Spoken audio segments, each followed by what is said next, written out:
মাবুদাতগুলা প্রত্যেকটারই ভিত্তি আছে, এগুলোর গভীর শেকড় আছে, ভিত্তি আছে। আল্লাহ, রাসূল এবং রাসূলের সাহাবীগণ, এই তিনটাকেই মানতে হবে। আপনি যদি বলেন যে আমি সাহাবীদেরকে মানি না, খালি আল্লাহ এবং রাসূলকে মানি, তাহলে আল্লাহকে রাসূলকে মানতে পারবেন না। সাহাবীদের অনুসরণ না করলে রাসূলকে ফলো করতে পারবেন না। তো ওইটা আজকের ইস্যু না, এটা ফিকহি অনেক ব্যাপার, গভীর ব্যাপার, এটা অন্যদিন কথা হবে।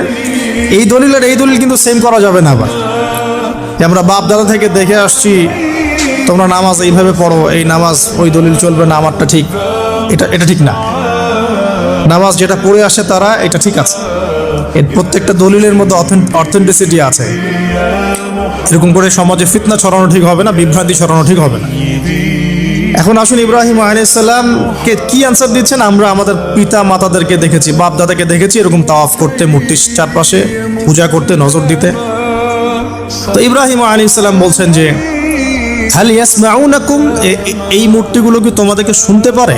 ইয তাদউন, যখন তোমরা একে ডাকো। হাল ইয়ানফাউনাকুম, তোমাদের কোনো উপকার আসতে পারে? আও ইয়াদুররুকুম, তোমাদের কোনো ক্ষতি করতে পারে? তার দলিলগুলো কিন্তু অকাট্য। ইব্রাহিম আলাইহিস সালামের দলিলগুলো কিন্তু এখানে, যুক্তিগুলো কিন্তু অকাট্য। আসলে কি সে শুনতে পারে? আসলে কি সে দেখতে পারে? আসলে কি সে তোমার উপকার করতে পারে? তাদের কিন্তু কিছু বলার নাই এখানে। তারা বলছে বাল ওয়াজাদনা আবানা কাযালিকা ইয়াফআলুন, আমাদের পিতা মাতা বাপ দাদাদেরকে দেখেছি এইভাবেই করতে। ইব্রাহিম আলাইহিস সালাম বলছেন যে ইন্নাকুম আনতুম লাফি দালালিম মুবিন, তোমরা তো সুস্পষ্ট বিভ্রান্তির মধ্যে আছো। তাহলে তো এরকম আরো অনেক আয়াত আছে। সূরা ওয়া ইন্না মিন শিআতিহি লা ইব্রাহিম ইয জাআ রাব্বাহু বিকলবিন সালিম ইয ক্বালা লিআবিহি ওয়া কওমিহি মাযা তা'বুদুন, তোমরা কিসের ইবাদত করো? আইফকান আলিহাতান দুনাল্লাহি তুরিদুন, তোমরা কি আল্লাহ সম্পর্কে মিথ্যা আরোপ করতে চাচ্ছ?